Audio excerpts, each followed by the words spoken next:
बैठकर करने वाले आसनों के क्रम में सबसे पहले आसन करते हैं हम शशांक आसन। शशांक का अर्थ है खरगोश और शशांक का एक और अर्थ है चंद्रमा। किसी भी आसन का जो नाम होता है उसमें भी उस आसन के लाभ छुपे होते हैं। जो नाम है उसकी कुछ विशिष्टताएं होगी और वही विशिष्टताएं और आसन का लाभ भी होती है। और उसके बाद में जब आसन का पोज बनता है तो उस पोज के बनने से कहाँ पर खिंचाव, तनाव, दबाव आ रहा है, वहाँ पर जो ऑर्गन हमारे शरीर के हैं, अवयव शरीर के हैं, उनकी मालिश होती है और उनकी वहाँ पर समृद्धि होती है। तो आइए करते हैं शशांक आसन। शशांक आसन करने से पहले इसकी जो सावधानी है वो हमें ध्यान कर लेनी चाहिए। जिनको बीपी लो रहता है उनको ये आसन नहीं करना चाहिए, या जिनके स्पाइन में कोई प्रॉब्लम है उनको भी ये आसन नहीं करना चाहिए या सावधानी रखनी चाहिए।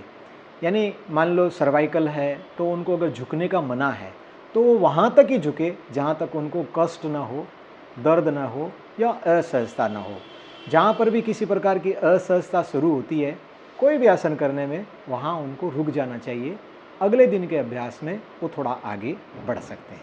आइए आज करते हैं शशांक आसन।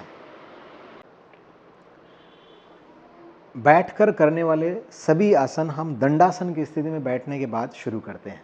तो ये दंडासन की स्थिति है, यानी अपनी दोनों हथेलियाँ अपने शरीर के पास में लगी हुई, हाथों की उंगलियां अंगूठा पूरी तरह से मिला हुआ, दोनों पैर सीधे और रीढ़ की हड्डी को बिल्कुल सीधा करना है, इरेक्ट रखना है।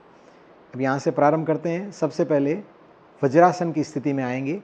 दाएं पैर को मोड़ कर घुटने से और बिल्कुल नीचे रख देंगे। उसके बाद दूसरे पैर को भी इसी प्रकार मोड़ कर घुटने से और नीचे रखेंगे। इस प्रकार हमने बैठना है कि हमारे पैरों के अंगूठे आपस में एक दूसरे के ऊपर यानी ओवरलैप करे या फिर एटलीस्ट स्पर्श कर जाए। हमारी एड़ियाँ बाहर की तरफ निकली हुई चाहिए, यानी एड़ियों के ऊपर नहीं बैठना है। इस स्थिति में बैठने के बाद में हम अगली स्थिति प्रारंभ करेंगे। अगले क्रम में दोनों हाथों को साइड में फैलाएंगे और हाथों को बाहर की तरफ खींच कर रखेंगे ताकि हाथ सीधे रहे। हाथों की लगातार उंगलियां अंगूठा जो है मिली हुई रहे। इसी स्थिति में दोनों हाथों को ऊपर करेंगे। अगला क्रम जो है फॉरवर्ड बेंडिंग का है। तो फॉरवर्ड बेंडिंग में विशेष रूप से हमने ध्यान रखना है, एक तो हमारी बाजू पहले नीचे नहीं आनी है और दूसरा लगातार शरीर को ऊपर ताने हुए रहते हुए हमें आगे की ओर झुकना है। यानी ताने रहने का मतलब है हमारे कंधे पीछे की तरफ रहे, सीना आगे की तरफ रहे, अपने हिप्स नितंब जो है वो पीछे की तरफ रहे, अपनी रीढ़ में कर्व बनेगा, उस कर्व को मेंटेन रखते हुए हमने आगे की ओर झुकना है। इस स्थिति में लगातार शरीर को ऊपर तानते रखते हुए, श्वास को बाहर करते हुए, पेट को अंदर करते हुए और धीरे धीरे लोअर बैक से नीचे आना है। दोनों हथेलियों को जमीन पर लगाने के बाद में मस्तक को जमीन पर लगा देंगे और शरीर को बिल्कुल ढीला छोड़ देंगे। सामान्य श्वास प्रश्वास लगातार चलती रहे। बिल्कुल रिलैक्स मोड में रहें। और वापस आने के क्रम में फिर से शरीर को ताने और इसी स्थिति में यानी बाजुओं को लगातार कान से लगाए रखते हुए और धीरे धीरे ऊपर आ जाएं। उसी क्रम में वापस आना जिस क्रम में हम गए थे।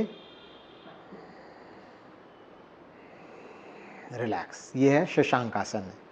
शशांक आसन का लाभ है कि हमारी रीढ़ की हड्डी का लचीलापन बढ़ता है, पाचन तंत्र मजबूत और लचीला बनता है, कंधों का दर्द दूर होता है, स्मरण शक्ति का विकास होता है, चेहरे की आभा बढ़ती है और ब्लड प्रेशर जो है वो सामान्य होता है। मगर जिनको लो बीपी रहता है उनको ये आसन नहीं करना चाहिए या सावधानी से करना चाहिए। धन्यवाद।